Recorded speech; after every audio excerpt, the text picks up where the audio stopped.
friends. This isn't like doom and gloom all the time. Yeah. It's supposed to be kind of and just like, chit chat, you know. Yeah. Nothing too formal, which is so. So what's going on with you, friend? I've just been cooking so much and baking. I went home with, so Allison brought in these s'mores bark. So it's like peppermint bark, right? But it's s'mores bark. And so I have a confession. I'm going to tell you this. Only folks that are on Fox Local are going to hear this confession. Okay. So I brought a sample home for the children. Yes. The thing is, I had it on a plate. So as I'm driving home, the plate is in the passenger seat of the car. And I'm a little hungry. So we're driving. I'm driving. I'm kind of looking at it. I'm like, Juliana probably won't eat that, you know. And then I'm thinking of my youngest, Gia, and I'm like, you know, by the time she gets home, because she wasn't there, but I'm like, by the time she gets home, it's probably going to be like soggy or whatever. So I started taking a couple pieces of it. And I didn't eat the whole thing, but I ate a good solid half of it before I got home. And I felt kind of guilty about it. So when I got home, I put it like on the island in the kitchen. I covered it, and I'm like, okay, well, I'll tell them it's there, you know, when I wake up from my nap or whatever. So, yeah. Did they like it? Some of that. Well, I ate most of it. Okay. There wasn't that much left to try.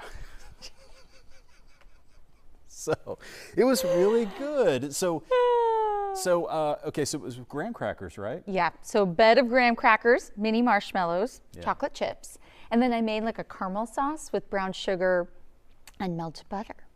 But I was tasting the butter in there too. The thing is, so I have, and I freely admit to it, it's an illness, it's an addiction to sweets. It really is. And I tell my wife that sometimes too, because she'll get something at the store, I don't know, Oreos or something. I'm like, you can't. Yeah, no. You can't, because I see that, and I'm like, but then again, you got to treat yourself every once in a while. And so that was really, really good. Good. I'm so glad. And we have another one coming in tomorrow yeah. for Father's Day. So Yeah. it's amazing. I was actually just thinking, because what I'm going to do is make it tonight, but not bake it until tomorrow morning. But I think I need to make two so that it'll be warm, because I'm telling you. The logistics are really hard, because we have a tasting on, is it Friday mornings that we do it, like at 7:45? Yes. Right? So that's hard to plan. And there was one week, it was the meatball incident week. The meatball incident. Yes. So forgot that I had to make it.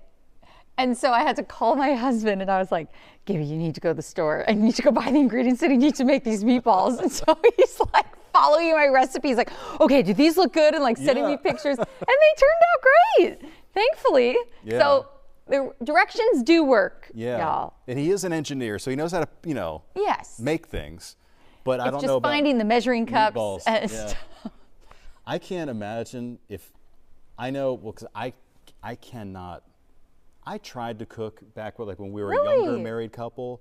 I tried to cook, and I ended up, so I tried to make, I really like cashew chicken. I love cashew chicken. So I was going to cook one night. This is going back a ways, but it left a mental scar. So I was trying to cook it one night, and I just because you have to roast the, you've got to brown up the, you toast them, You toast the cashews a little bit, and I just overdid it, so they kind of got a little bit burned, and then but I still went on and made the whole little dish, and then we sat down to eat it, and it was just tasted like charred it's nuts. the only thing. Yeah, and so since then my confidence was completely destroyed. And so, plus my wife is a pretty good cook, and she's like a Louisiana cook. You know, she comes from a long line. Just let her do it. Yeah. So, and since then, I've just gotten so lazy to the point that I can't do it. So, if I were put in that position that I had to make emergency meatballs, it wouldn't have gone well at all. Seriously. Hey, speaking of seriously. Yes. So I grew up in Florida. You worked in Florida for a while. Getting slammed with rain. The video is incredible. And the thing is, they're not even done with the rain yet. And we've seen so many spots, Fort Lauderdale, that have beaten their daily rain records. Yeah. And almost for the entire month or several months, just in the span of 3 days, over a foot in some spots. Yeah, I was looking this morning. Some of the highest totals I saw. So yeah, a foot is like, that's a lot of rain, Yeah, you know.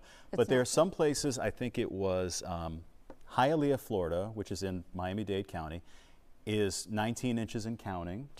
There were some areas, one of the places where I grew up in Pembroke Pines, Florida, I think they had like 16 inches or 17 inches of rain. And here's the weird thing, it rains a lot in Florida. I mean, Florida's a rainy state. Yes. But flooding like this is not common at all. No, not at all. No. And the thing is, you hear about Florida man and like Florida drivers, but Yeah. truly when water starts falling out of the sky, people just almost forget how to drive, and then Yeah. it becomes a stressful matter. And, coming up in the next break or block here, we're actually going to be talking with one of our Fox Weather correspondents. But she was saying that I-95, which is the main corridor, was shut down for 6-7 hours. Yeah, so I checked in with my mom and my brother, because they're down in Broward County, Florida. I said, okay, how is it, in your neighborhood? And they said it's fine, but my mom mentioned that I-95 was closed down. And they've been down there. My parents moved to Florida in 1974. And I don't think, she said she doesn't remember that ever happening before. No. And obviously it's grown a lot, but to have that much. Oh, rain, gosh. And this has been like, I think it was, you might remember better than I did because you were in Florida. And plus my memory is not that good, but last year I think was when the Fort Lauderdale Airport had that 20 inches of rain. In one night. In one I was night. working that night. Yeah. And it's almost like you can't believe the rainfall totals because I'm watching it and it's just increasing. Yeah. And folks that were stuck in the airport, it was nighttime, no restaurants are open. Yeah, oh They can't gosh. get water, they can't leave. It's just like, what are you supposed to do? When it rains like that, it's just, well, we see it here. The whole city shuts down, but you have to, we always talk about turn around, don't drown, right? And sometimes it sounds like it's like a broken record, like, okay, I get it, And the fact is, look, I've been out in it too, and I've been kind of like, can I make it across that? Maybe, okay, do I want to worry about messing up the car? But I did see a lot of those cars were driving through pretty high water. Yeah. And so there are going to be a lot of floated cars, a lot of ruined cars down there, and it's tough when it hits like that. And sometimes you just want to get home. You don't feel safe, and it's like the alternative is you park your car in some parking lot in a strip mall and then just wait there for hours, And hope. and hope it gets better. So Yeah. it's definitely rough for folks. Florida, which we talked about, there's alligators in every body Yes, of there are water. alligators. And even an instance in Orlando when I was working there, a gal was reporting in a strip mall parking lot, and what does she see? Oh, wow. Oh yeah. I'm like panicking behind the air. I'm like, Amanda, get out of there. Like, get out. It's not worth the live report. No, I mean, and they have signs up. Like, we have canals in Florida, which I guess we don't really have in Houston. We have bayous, but maybe canals, and like there's signs right there that said alligators present, because sometimes, people are naive and whatever, but when the water's coming out of there, the alligators are going to come out too. It's So- crazy. And you even think about parking lots. I'm blanking on when you pull into a parking spot and it has this cement little line. Yeah. I don't know what that's called. But you can't see that if it's underwater. And so people are driving run through into and then it. you run Oh, into it. yeah. And then, okay, a tire pops. Well, that's not getting What a fixed, mess. So. Hey, Bradley, Director Bradley, what are those things called? A parking block, I think, or something like that? I think It's like one of those things like you don't I know. don't like them because we've all probably done it at one point where you don't think it's there, and then you think you could Park just pull stop. through a park stop. Is that what it's called? And you just pull through, and you're like, cocoon, and you're, oh my gosh, I just broke my car. Yeah. Tell That's you not what, a good nobody feeling. said life was going to be easy, right? So obviously that's the big weather story of the day is what's happening in Florida. And the reason that we've been sharing it with you this morning is not just because it's of interest to friends and family over there, but because we, or at least parts of Texas, are going to end up probably in a similar situation next week. Days of rain. Yeah. And I mean, some of the forecast models showing right now mainly south of us, but several inches. Yeah, lots and lots. So, and it looks like it's going to be every day next week, basically, that we'll have a pretty good chance for seeing some, at least some scattered storms. Right now, the models, and we'll look at it in more detail, I think, coming up, but coastal areas might get in a lot of rain, areas south of Houston, and right now it looks like South Texas. I mean, the models are spitting out like, you know, over a foot of rain kind of thing.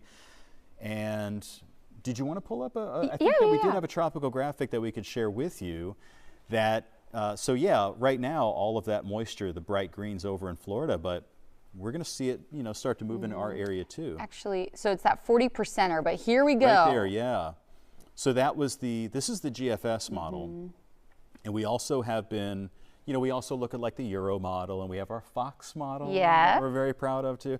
But wherever you see the white, I actually had to make this color table because we get such darn heavy rain in Houston, and the weather graphic system, when we first got it, didn't have like the scale, you know, it would like just turn yellow, and it would be like 4 inches plus, and You're like, oh, no. I'm like, no, 4, that's not going to do it, you know? That's not going to cut it here. So where it gets into that white area, it goes to more than 10 inches.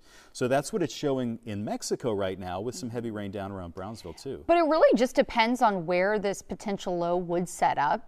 Because if it, you know, makes kind of a quick turn to the west, okay, then Mexico's probably going to see a lot of it. But, you know, if it moves up a little bit, and just because maybe these models showing it would be to our south, like Mike said, doesn't mean that we couldn't still be seeing a lot of heavy rain. And it doesn't, you know, the way things work around here too, I mean, we've seen it like the last 6 weeks, 7 weeks.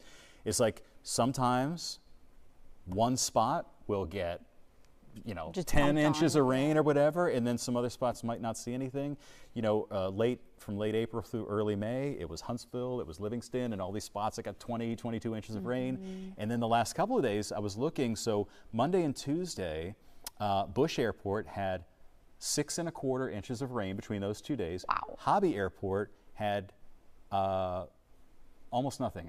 Hold on, I'm blanking on it. Hobby Airport had 0.22 or something like that. That's crazy. And Bush had 6. That's crazy. So, and then Hobby picked up some pretty good rain yesterday, but it is sometimes feast or famine. Yeah. So I think we are going to be checking in after this break with one of your former colleagues, Nicole Valdez, who is a correspondent with Fox Weather, and she is in Florida, hopefully avoiding the Gators. I know, I hope so. And hopefully not getting rained on at the moment. When we interviewed her at 9, she was dry, but she's like, not going to be the case in a few hours. So make sure you stick with us. We'll have more with her in Miami coming up in just a bit.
the weather's not fine everywhere. No, not clear blue skies. Actually, a lot of rain that we've been seeing mainly in the southern half of the Florida Peninsula. If you have family or friends there, you've seen on social media probably the pictures and video, and it's truly incredible to see how much rain they've gotten just within the last few days. It looks like Houston-style flooding that we see around here. You know, we dread when it happens around here, and now it's happening in Florida.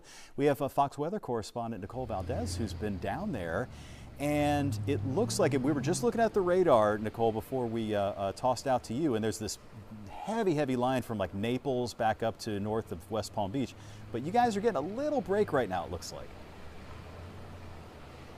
Yeah, we know that won't last long, unfortunately, but look at this unbelievable scene here. This is North Miami Beach, and at least one neighborhood still underwater. So much of it now, it's seeping into homes along this street alone, but we know there are dozens that look just like this all across South Florida. It is an unbelievable scene, and the reason why several counties across the area are now under an emergency declaration that issued by Governor Ron DeSantis late yesterday after that flash flood emergency and record rainfall in places like Fort Lauderdale, close to 10 inches of it falling in less than a day. What you're looking at here is a line of cars that are still driving through very deep floodwaters that have at one point forced drivers to ditch their cars in places like Aventura and Hollywood and Hollandale Beach because of just how deep it was. And you'll take a look here to your right,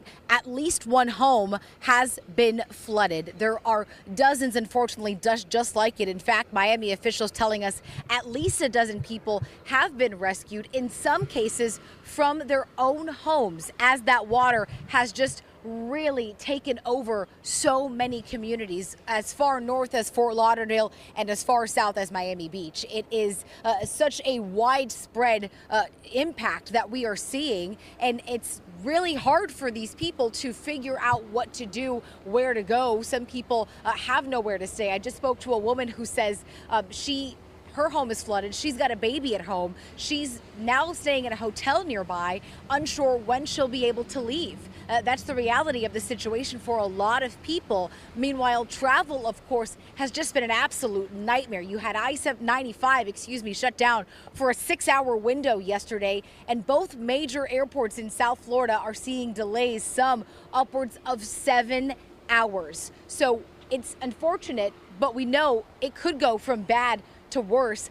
Once that new line of rain starts to move through here, another 4 to maybe 8 inches of rain could fall here by Friday night, guys. So another soaker set for South Florida, and it's not going to really make this any better. In fact, it could aggravate the situation. We could see a repeat of that emergency we had just hours ago, guys. And Nicole, just wondering, what are folks saying on the ground? When is the last time they saw something like this happen in their neighborhood?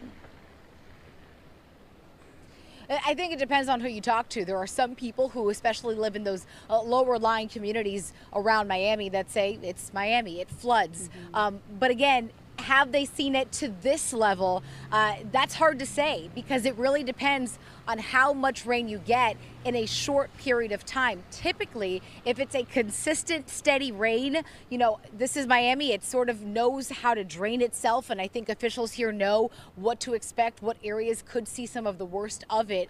I think what has really stood out to people here is, again, how quickly that rain fell, and that's what's led to a lot of the extreme flooding that you're seeing.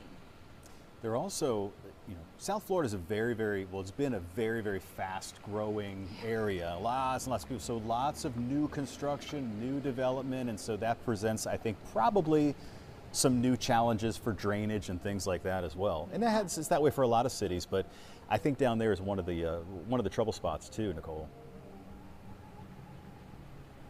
Oh, absolutely. And again, you've got a community, really a city, right, that's not very elevated. It's right around sea level. So this water struggles to find where to go once it pools up, right? And that's why you've got flooding that really lasts for hours, sometimes for days, because it really takes time for that water to sort of spread out and start to dissipate. And that's, I think, why this second round of rain, or rather just the continuous rain, is that much more of a threat. That's why officials are taking this very seriously. They're now handing out sandbags for those who live in communities like this to try to give them some sort of protection from another round of this. Wow. Well, great work out there. Please stay safe, and hopefully you can stay dry this afternoon. Yeah, be careful. Thanks so much for taking the time. Thanks, Allison. Forecasting with Friends, our Fox Local show here, Nicole. We appreciate it. We know you got a lot of work to do. All right, and coming up next, Allison, are you going to do the honors? Yes, I will. Of today's forecast and a look ahead at Father's Day weekend and all of that good stuff. So don't go away.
Welcome back to Forecasting with Friends, everyone. And we want to leave you with a forecast for the day. It's Thursday, and just like pretty much all this week, we've been monitoring some coastal showers to start the day. So we're seeing it from Lake Jackson down to Port Lavaca and even close to Corpus Christi. But if we zoom in a little bit closer, you can see Palacios did have some heavy rain about 45 minutes ago. That is starting to push off to the north and weaken as it does, but down towards Seadrift and then making its way closer to Port Lavaca. We are seeing a bit of that heavy rain. Now I want to take you up a little bit closer to Texas City, Galveston, and maybe some light rain, but you can see where the radar is near League City. So I'd say a lot of this is maybe not necessarily falling to the ground, but you're likely going to be seeing some dark clouds in the skies. Now, further inland, there's going to be a lower chance for rain. So going to be all about the heat today in Magnolia. By 4 p.m., Forecast highs soaring to the mid-90s. It's going to be a similar story in the Woodlands. About 91 degrees expected by 1, and we're going to be staying really hot and really humid through, well, at least 8 o'clock tonight. That's the thing. Even when the sun starts to set, we're really not going to be getting any relief from the heat.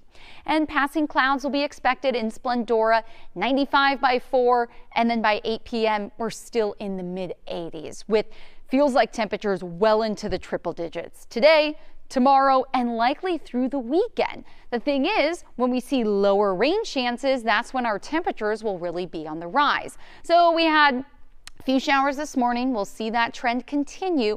And then by this afternoon, maybe an isolated thunderstorm. Not going to be high coverage. We're talking about 20% today. And the thing is, those rain chances drop even more Friday and into Saturday. So upper 70s expected as we start your Friday. Maybe you wanted to get that run in early. Well, it's going to be really humid out there and then hot and humid for the afternoon. Temperatures will likely be even warmer tomorrow. But all week long, we've been talking about the surge of likely tropical moisture that we'll be seeing along the Gulf Coast and really across the coast of Texas. So we're talking June 18th through the 22nd.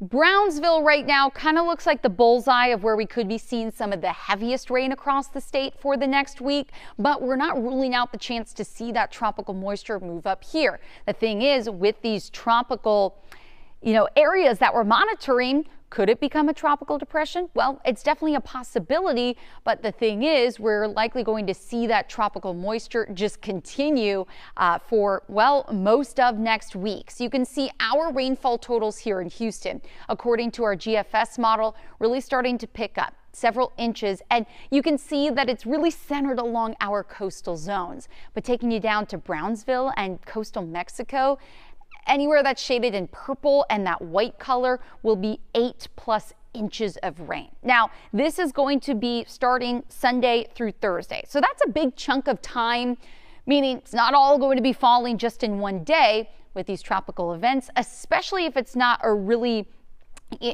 focused core. It's going to be broad, meaning those outer rain bands going to extend miles away. And that's why we could be seeing some of that really heavy rain, even right here in Houston. And you can see that with our 7-day forecast that we're hotter and drier through the weekend. Father's Day, Sunday, 30% chance for maybe some afternoon showers. So if you have brunch with dad, you should be good to go. And then here we go. Heavy rain possible next week. Make sure you join us for another episode of Forecasting with Friends on Fox Local. And that will be tomorrow starting at 11 a.m.